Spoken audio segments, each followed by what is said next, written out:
En af de største turistattraktioner i Egypten er de mange gravkamre i Kongernes Dal uden for Luxor.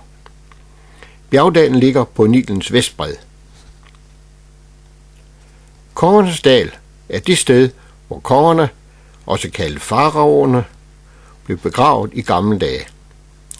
Det skete i flot udsmykkede gravkamre, der tillige indeholdt enorme rigdomme, som de mumificerede faraoer kunne tage med sig på deres sidste rejse. Man har hidtil fundet 64 grave, men ingen ved med sikkerhed, om der skjuler sig endnu flere i det golde landskab. Den mest berømte af gravene er uden sammenligning den, hvor man fandt mumien af barnekongen Tutankhamon. Det skete i 1922 under ledelse af den vældig kendte arkæolog Howard Carter. Og det særlige ved graven var den indhold af kolossale rigdomme. Skatterne i Tutankhamons grav befinder sig i dag i det egyptiske museum i hovedstaden Kairo. Og derfor er hverken denne grav eller de øvrige grave i Kongens Dal noget særligt i dag. Okay, der er flotte vægmalerier, inskriptioner, men det spændende ved at være der er forestillingen om, at man betræder de samme gamle gange, som engang bunede med enorme rigdomme og faraoernes mumificerede lig.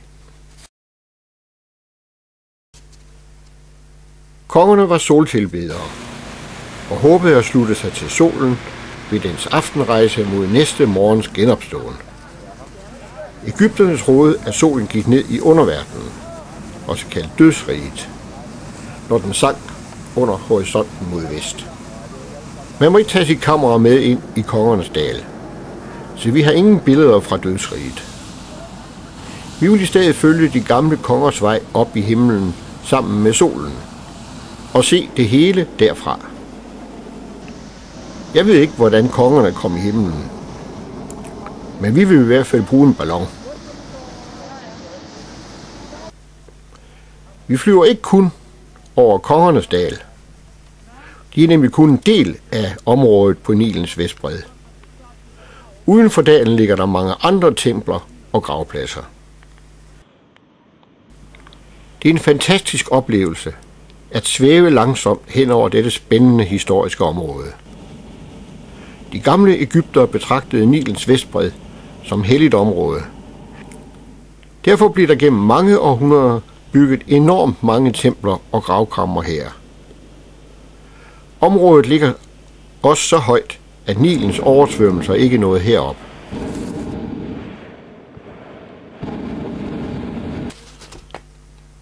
Templet vi ser her er dronning Hatshepsuts tempel.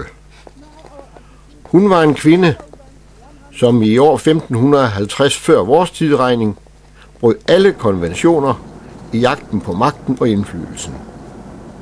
En kvinde, som klædte sig som en mand, som opførte sig som en mand, og som til med lod sig afbillede med det kunstige skæg, som kun kongerne måtte gå med i det gamle Egypten.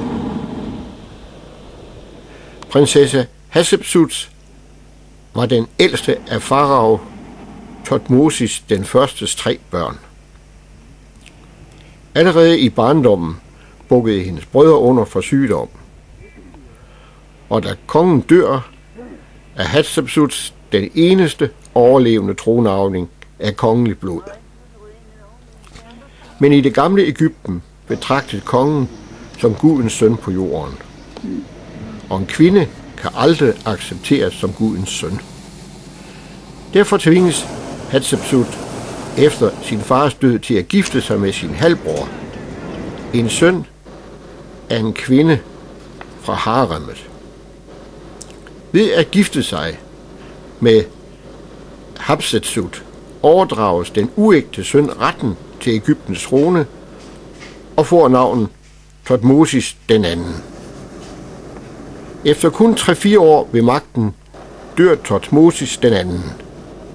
Igen står man uden en mandlig tronarving, og igen må Hatshepsut se sig forbigået.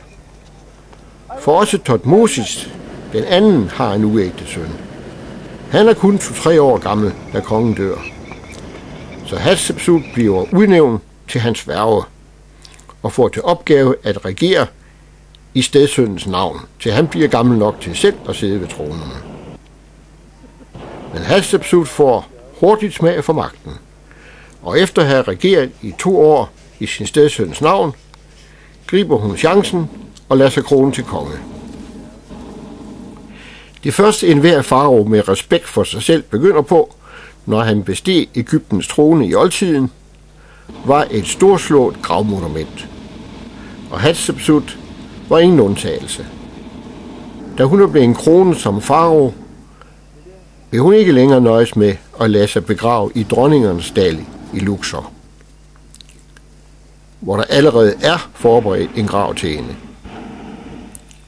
Hatshepsut lader endnu en grav opføre, denne gang i kongernes dal, og på sletten neden for dalen opfører hun et gigantisk tempel, som på alle måder er en konge værdig. Et tempel, som bliver det største og smukkeste, der nogensinde er set i Egypten. Det ser ud, som om det enorme tempel næsten vokser ud af den massive klippe.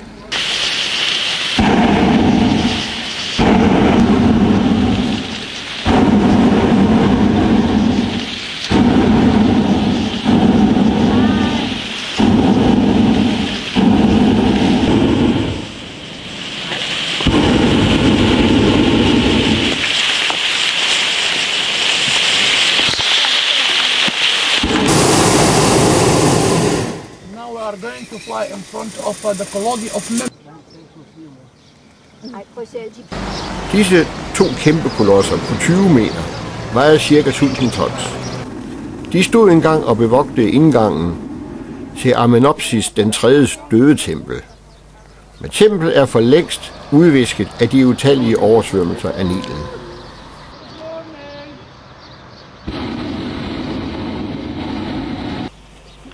Vi er nu nedsteget fra himlen og tilbage i vores eget århundrede. Jeg har stadig en fornemmelse i kroppen, som om jeg svæver over dødsriget. Det er en ubeskrivelig oplevelse.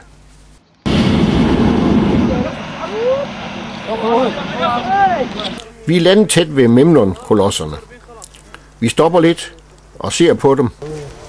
Det er jo noget sjovere at se dem fra ballonen.